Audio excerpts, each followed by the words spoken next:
ఇది సత్వరజస్తమాలనే 3 గుణాలు లేని కృతయుగ వర్ణన.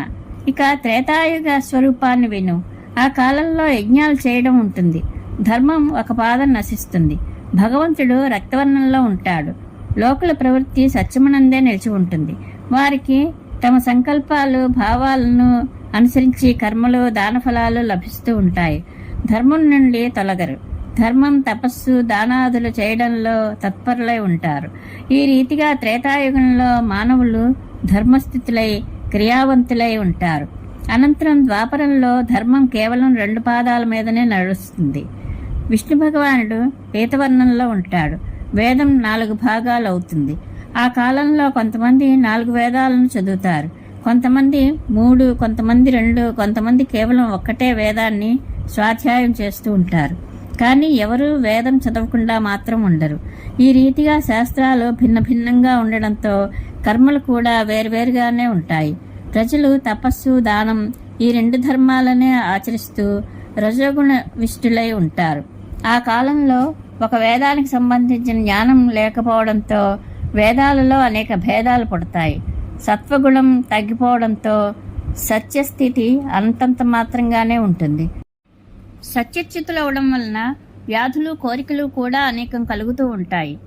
దైవికమైన ఉపద్రవాలు కూడా అధికంగానే ఉంటాయి. వాటితో బాధపడుతూ లోకులు తపస్సు చేస్తారు. వారిలో చాలామంది భోగాలు, స్వర్గాపేక్షతో యజ్ఞానుష్ఠానం చేస్తారు. ఈ రీతిగా ద్వాపరయుగంలో అధర్మం కారణంగా ప్రజలు క్షీణించిపోతూ ఉంటారు. ఇక కలియుగంలో ధర్మం ఒక పాదంతోనే ఉంటుంది. తమోగుణం కలిగిన ఈ యుగంలో భగవంతుడు శ్యామవర్ణంలో ఉంటాడు. వైదికాచారాలు నశించిపోతాయి. ధర్మం, యజ్ఞం, కర్మలు తరిగిపోతాయి. ఈ కాలంలో ఈతి భయాలు, వ్యాధి, నిద్ర, క్రోధాది దోషాలు, రకరకాల ఉపద్రవాలు, మానసిక చింతలు, ఆకలి ఇవన్నీ విజృంభిస్తాయి.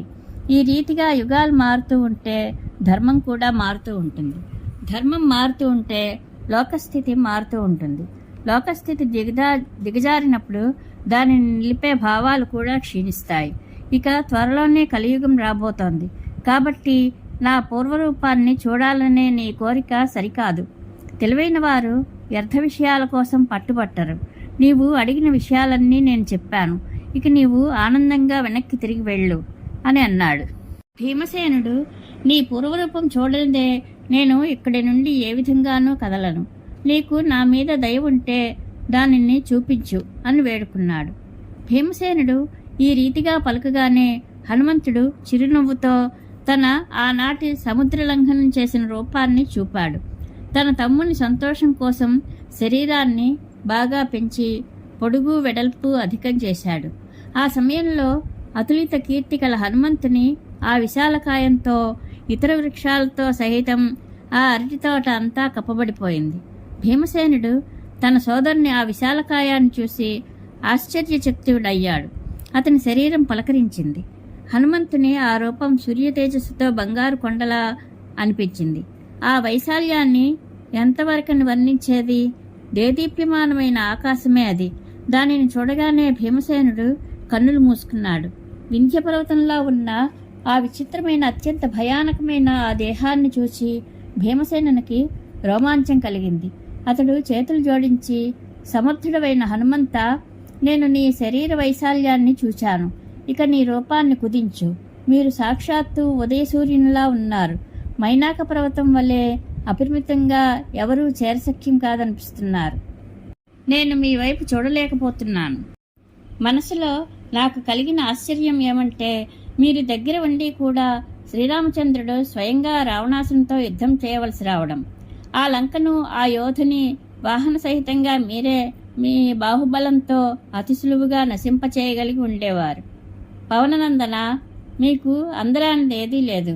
రావణుడు తన సాధనాలతో ఒంటరిగా మీతో యుద్ధం చేయడానికి సమర్థుడు కాదు అన్నాడు. భీమసేనుని మాటలు విని హనుమంతుడు చాలా మధురంగా, గంభీరంగా, భారత, నీవు చెప్పినది నిజమే. ఆ రాక్షసాధముడు నిజానికి నాతో తలపడలేడు.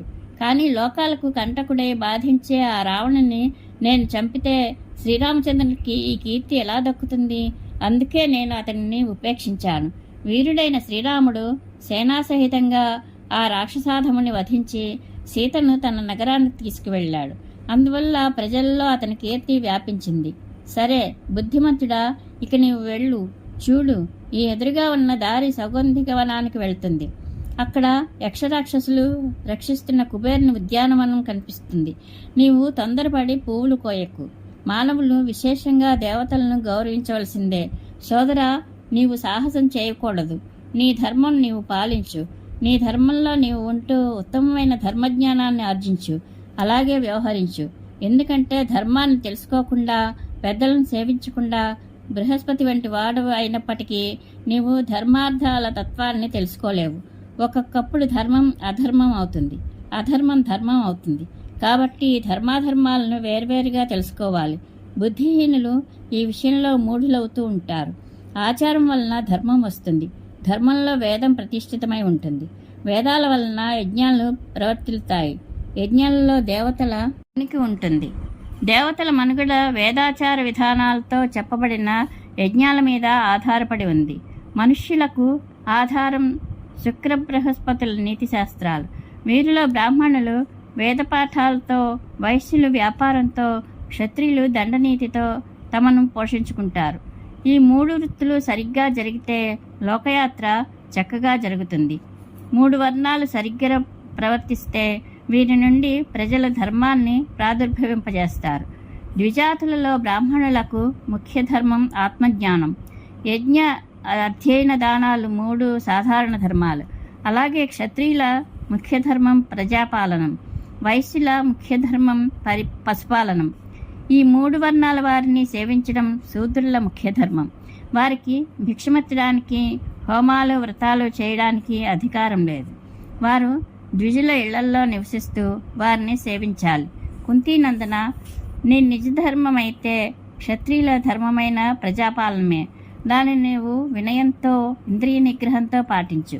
వృద్ధులతో, సాధువులతో, బుద్ధిమంతులతో, విద్వాంసులతో ఆలోచించి పాలించే రాజు రాజదండాన్ని ధరించగలుగుతాడు.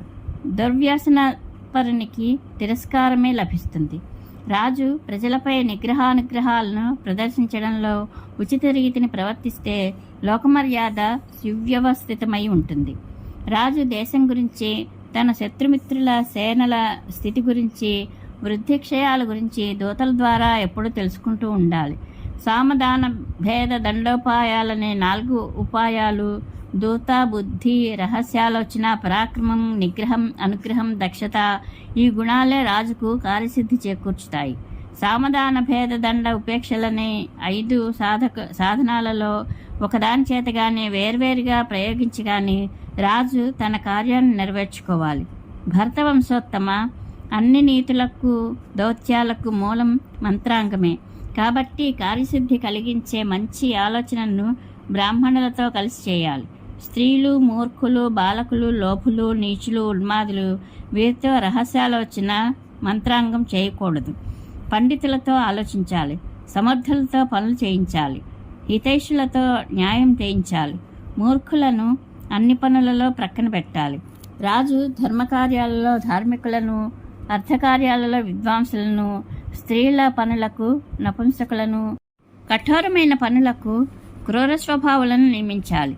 కర్తవ్యాల విషయంలో తన వారి యొక్క, శత్రుపక్ష వారి యొక్క ఉద్దేశాలను తెలుసుకోవాలి.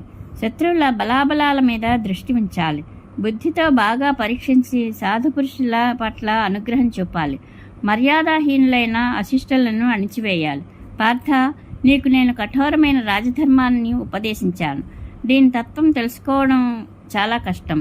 నీవు నీ ధర్మ విభాగాన్ని అనుసరించి దీనిని వినయపూర్వకంగా ఆచరించు. బ్రాహ్మణుల తపస్సు, ధర్మం, దమము, యజ్ఞానుష్ఠానం వీటి ద్వారా ఉత్తమ లోకాలను పొందుతారు. వైశ్యులు దానం, ఆతిథ్యం అనే ధర్మాల ద్వారా సద్గతిని పొందుతారు. అలాగే దండనీతిని సరిగా ప్రయోగించినట్టి, రాగద్వేషరహితులైనట్టి, లోభహీనులైనట్టి, క్రోధం లేని క్షత్రియులు భూమిపై దుష్ట శిక్షణము, శిష్టరక్షణము చేస్తూ సత్పురుషులు పొందే లోకాలను పొందుతారు. వైశంపాయనుడు చెప్తున్నాడు. తాను కోరి పెంచిన శరీరాన్ని కుంచింపచేసుకుని వానరరాజు హనుమంతుడు తన 2 బాహువులతో భీముని హృదయానికి హత్తుకున్నాడు.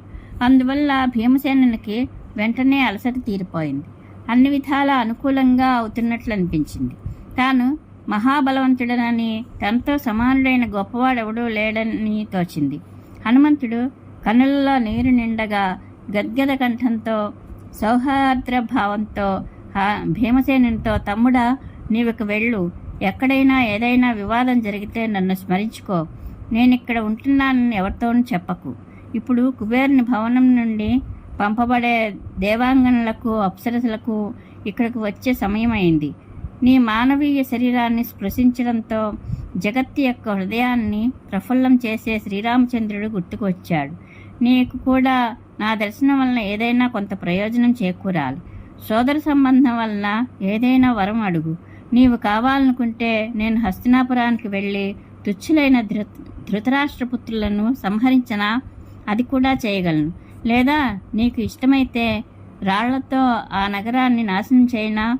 అది కాకపోతే ఇప్పుడే దుర్యోధన్ని బంధించి నీ దగ్గరకు తీసుకురానా? మహాబాహు, నీ కోరిక చెప్పు, పూర్తిగా నెరవేరుస్తాను అని అన్నాడు.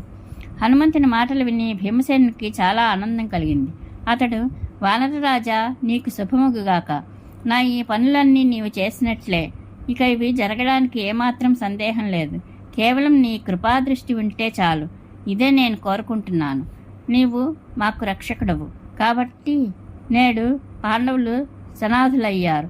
నీ ప్రతాపం వలననే మేము శత్రువులనందరినీ నిర్జిస్తాము అని బదులిచ్చాడు. హనుమంతుడు, నేను నీకు సోదరుడిని, స్నేహితుడిని అయిన కారణంగానైనా నీకు ప్రియం చేస్తాను.